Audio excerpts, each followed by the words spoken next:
We are backstage here. We'll be starting live on the radio in about 1 minute, actually just over 1 minute. So hang tight as we are getting rolling here. This will be AbilityMKE Now. So everybody, we have a great guest today. it's going to be a fun night. Yeah, we got about a little over 30 seconds yet. So just hang in there while we get going. And in the background, I get to watch some water ski jumping happening. So I can't share that right. Fun. You need to turn the camera around so we all see. They just tried doing a helicopter and it almost landed, but not quite. All right, so we'll be quiet on the set here. We'll 10 seconds and we'll be going.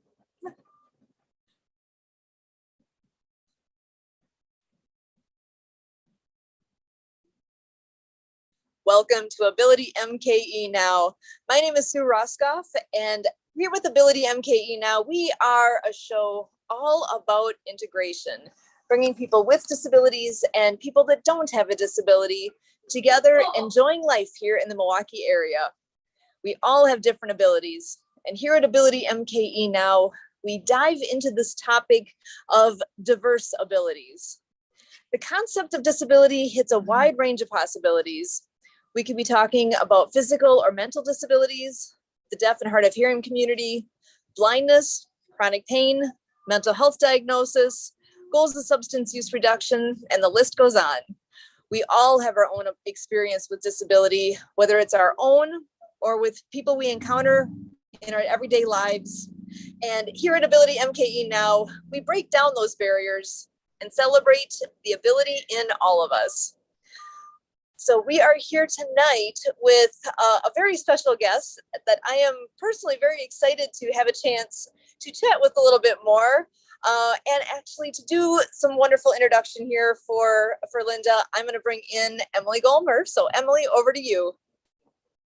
Hey everybody, we have Linda McBee, who we met through the Happy Neighborhood Project, who is out of Maryland and is in the health and wellness business.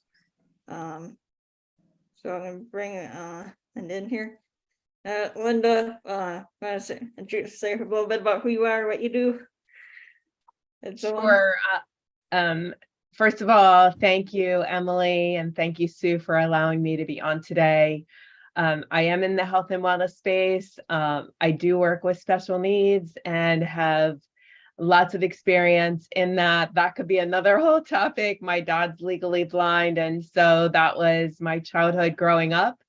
So I totally get that. I put him in my back pocket and away we would go to events and different things, ball fields and ball games and you name it. And I didn't look back. I still today work with an organization as well. So it's been a passion of mine and a little of extra of what I do.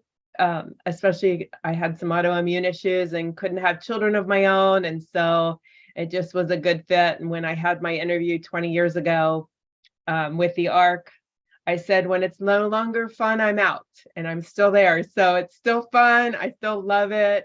And so this just made sense as far as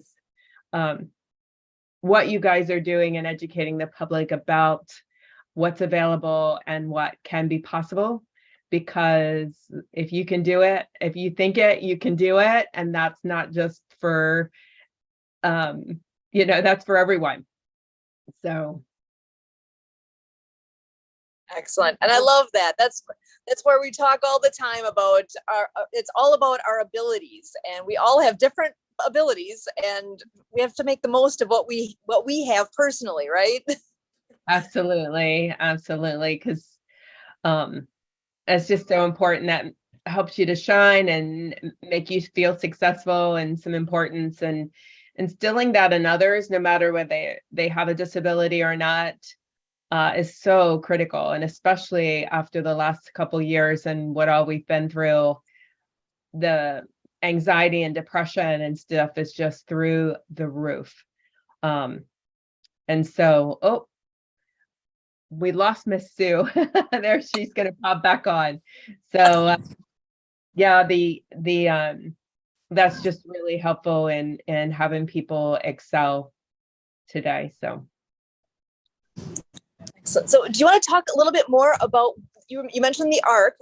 Can you tell us a little bit more about what that is? The ARC is an organization for special needs, and it's county related. So it's almost like a franchise. It's in multiple states. I'm not sure if it's in every state or almost every state. And then within those states and the counties, there's probably 6 or 7, I'm in Maryland. So there's 6 or 7 throughout the county, just in Maryland alone. And we work with all different needs and all different ages. So we work with children as well. Excellent. What is your favorite aspect of what you do? What do you enjoy most? With the ARC or with my health? Because it's that's a great question. Actually, which would you like to talk about? Because I'd say take your pick. Well, I have struggled because of I lost my mom when I was super young. And then my dad remarried pretty quickly afterwards. And then with his disability brought to the forefront right after that,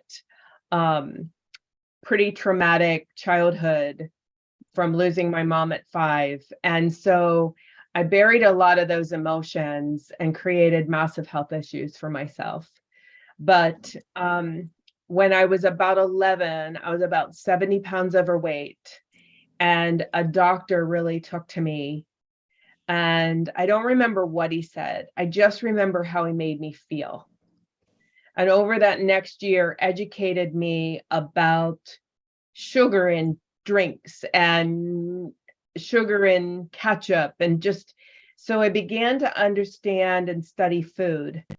And began to realize that what I was putting into my body was really affecting my body. And so educating people. And so even today, like I have a lot of allergies from capsules and tablets and powders, even in the health and wellness space that I swallow, my body rejects, to laundry soaps, lotions, and things from psoriasis and other autoimmune issues that agitate my skin and make me look like I'm, just itch and like, oh my gosh, I feel like mosquitoes have bit me alive and just itching. So, so really helping people with their health, but making people feel important. And I do that across the board, both with my job as a manager now, and really helping people be empowered. And that can happen on so many different levels, from the staff that I work with that work with our individuals and our clients, to making them feel important, that what they do matters. Because the problem in our career is there's not a lot of income. And I had actually done it almost like a side hustle because of never having children of my own, and ran finance and marketing companies. But my autoimmune issues snowballed to the point where a couple of years ago, I ended up with Lyme disease, neurological Lyme at that. So meaning that I couldn't put sentences together.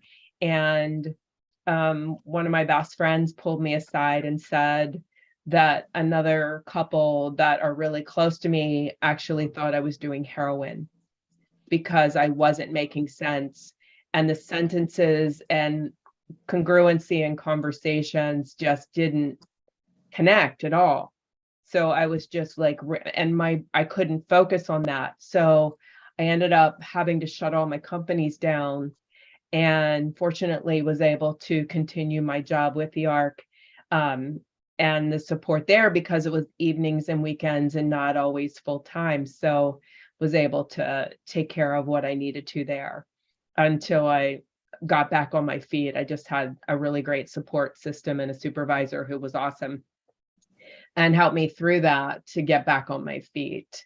And found a product out of Europe that's literally like a lifesaver that is halal and kosher.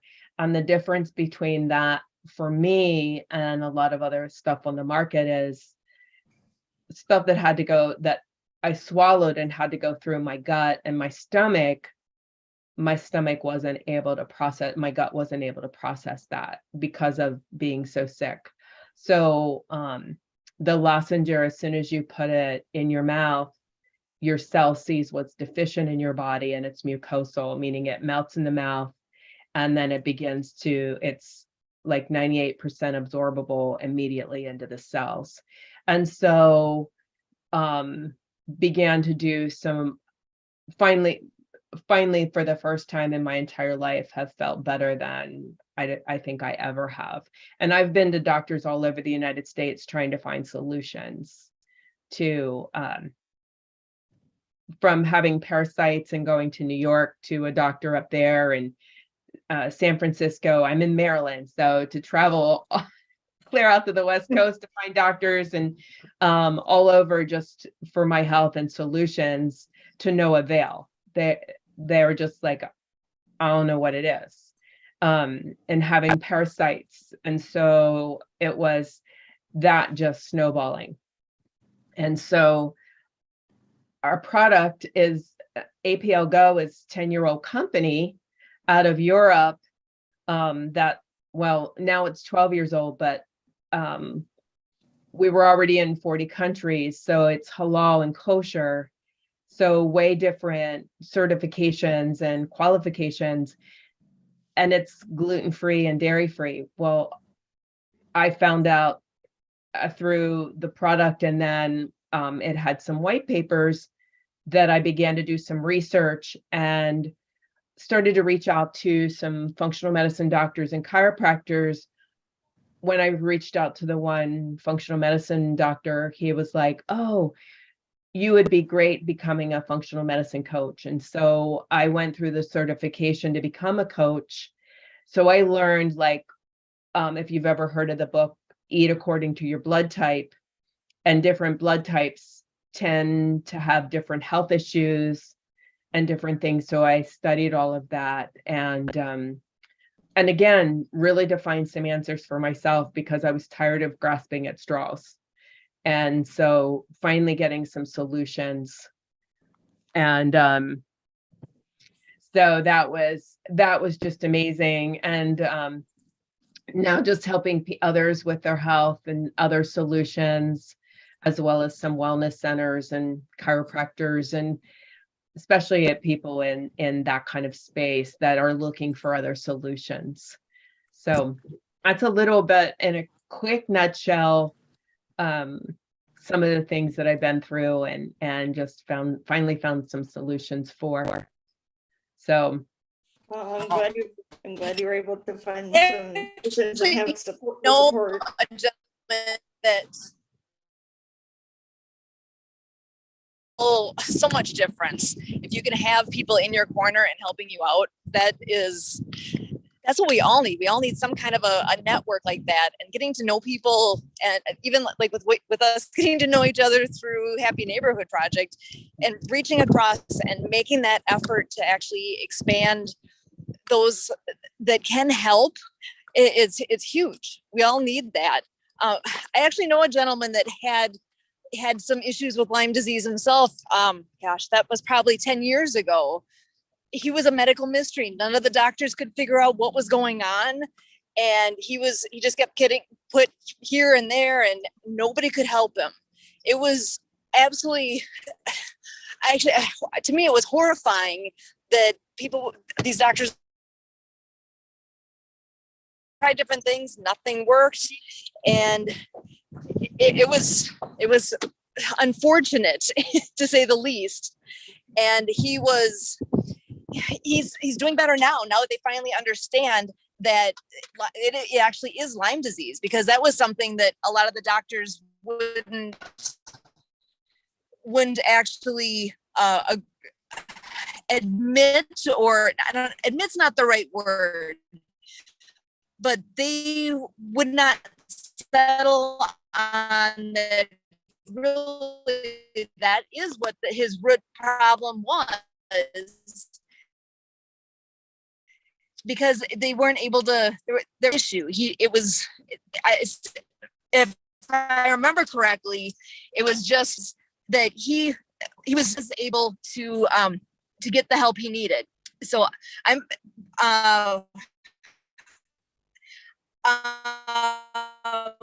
wonder if you wanted to touch a little bit more on how we've all connected with Happy Neighborhood Project too. If you want to talk just a little bit about that, I'm going to drive just a little bit, and I can't be looking at myself. I'm going to improve that for us. Awesome. Yeah. So I've run other networking groups, and I can't remember exactly how I came across Happy Neighborhood. I think I saw it on LinkedIn, and was pretty quickly like March of 2020 when I came across it, and had a meeting with Edwin. And at the time, so the way Happy Neighborhood runs is it's networking that's typically based on a state and an area. And there's 4 co-hosts in the meeting. And Maryland was full. There was 4 co-hosts, and they were putting me on a waiting list. And so I jumped over to there. They had one in Virginia and one in DC. Well, in Maryland, we joke, when I had my financial business, you can drive 2 hours in every direction in Maryland and touch in 6 states in those 2 hours. So if you go north, you hit one state, west, east, you got the idea. So I was like, I'm really close to DC and Virginia, and they had openings. So I said, I'd be happy to be a co-host in DC. So that's how I ended up on the DC, and that's how I met Kurt, and then became a captain. I was very thankful for the opportunity as an HMP captain. I absolutely encouraged people to become co-hosts, get comfortable on the computer, get comfortable on the screen,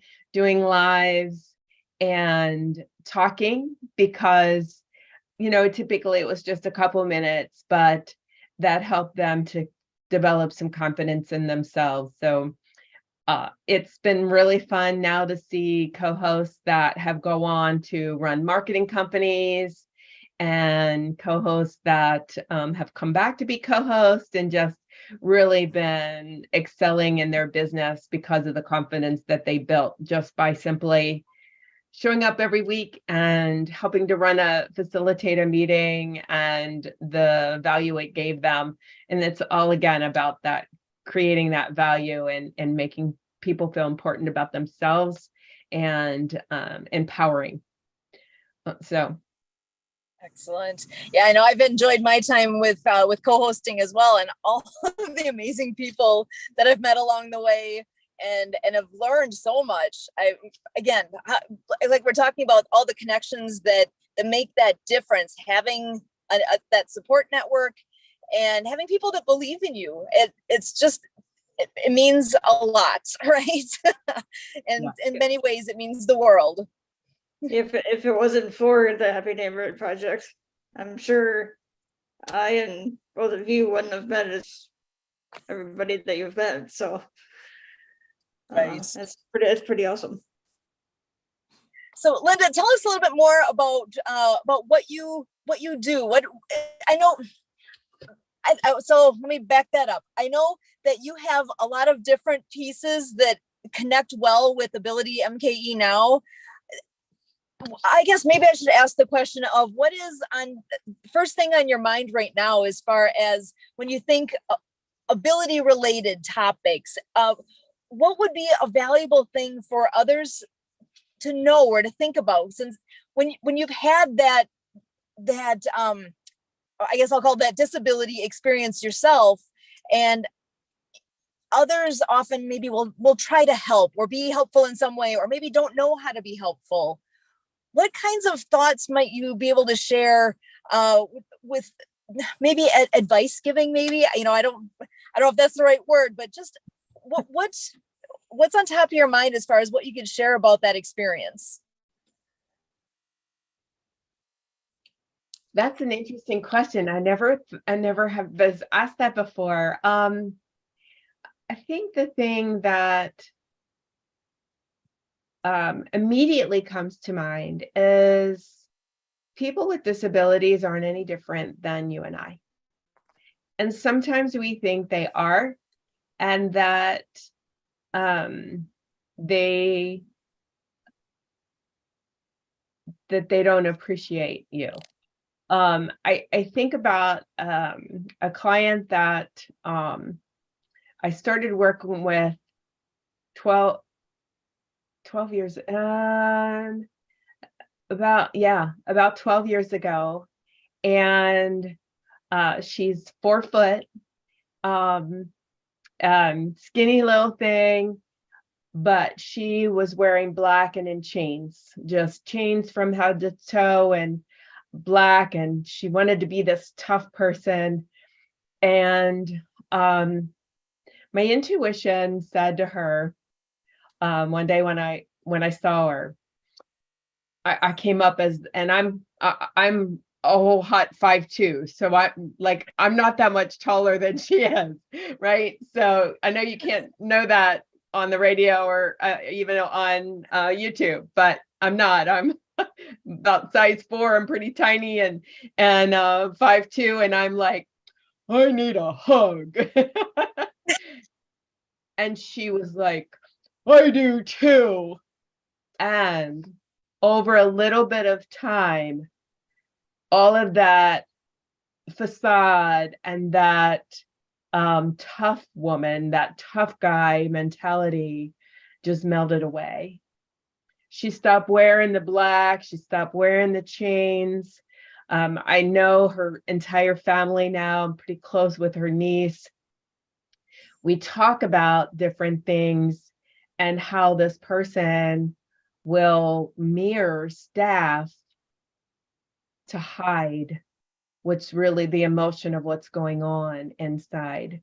And are you or I different than that? No, we're really not.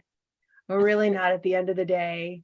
And we just want to be valued. We want to be loved.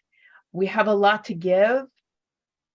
But sometimes with pain from our childhood, we need to start to love ourselves and be willing to do that. And that's not always easy. That's baby steps sometimes, and you go a couple steps forward and a couple steps back. But journaling and some meditation and some affirmations to make you realize that you're valued and loved, that I'm valued and loved, that gets me through the day. And that helps me to realize I can make an importance in someone's life, or I can miss it and miss a blessing. And so, we have control over that, but sometimes we don't realize how simple and those baby steps can be so that we're better and show up better for the world. So. Did Sue freeze? I love that. It just takes that thought of, take that step back and pay attention, really. Sometimes we all get caught focusing just on ourselves and think, I know a lot of times people, myself included, have had those times where I'm so self-conscious and nobody could possibly understand what's happening in me, or, there is so much value in taking that time to notice and have that value it is, it makes a big difference when it makes a big difference for all of us if we take that extra moment to pay attention to another person and to actually show them that they have that value. I know even students that I work with at the university, you know, sometimes they just need someone to listen and do justice in that. And that's where I have to remind myself sometimes too, that, you know,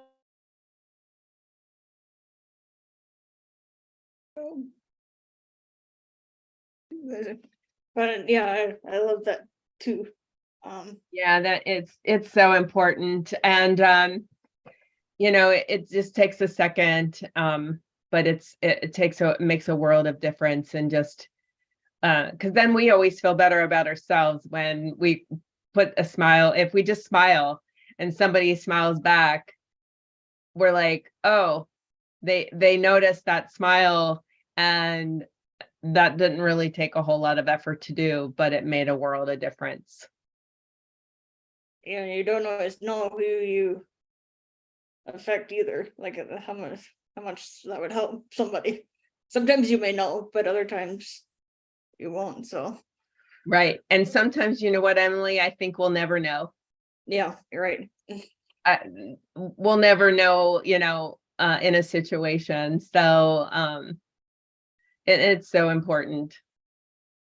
You know, I work a lot with people on the spectrum through some of the wellness companies that I work with, and helping them on different levels. And it's just from their health to just giving them value and helping them feel more important, because we sometimes don't know what they've experienced in their lifetime to know the message that people tell them all the time, by their words, by their actions, by their faces. And so Yeah.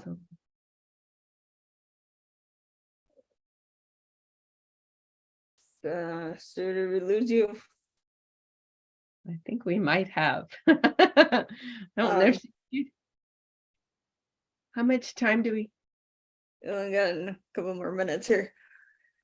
I know when you were saying about smiling, one of my favorite things is if you hear me, no, one of my favorite phrases is, if someone else doesn't have you. So are you guys able to hear me? It seems like I'm having a connection issue again. You're breaking up a little bit. Okay. Well, we have just under 2 minutes left. Linda, I'm going to pass it back to you. What kind of message would you like to leave with everybody? What any thought that's on the top of your mind that you'd like to share?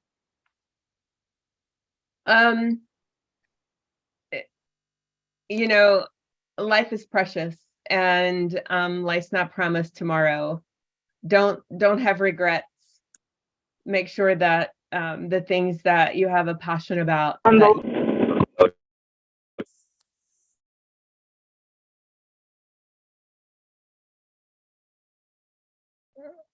are you keep going? Oh, I wasn't quite sure if she was jumping in or not.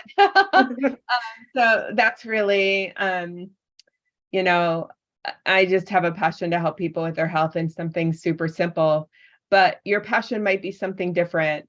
Find your passion and just hear me. Actually, my screen is frozen right now. I'm hoping you guys are still good. We have about 45 seconds left, and I'm going to pass it back to you guys here. Emily, are you able to close it up for us since I'm having the issues here? Yeah. So to can I give my if anyone's interested in the information that I shared, can I give that website? You just say like my website is. Yeah, so my website is linda.healthydnacandy.com. But find your passion. whatever that might be, and make that your why so that you continue to go after those dreams, whatever they are, and find happiness in that. Thank you, everybody. Yeah, we are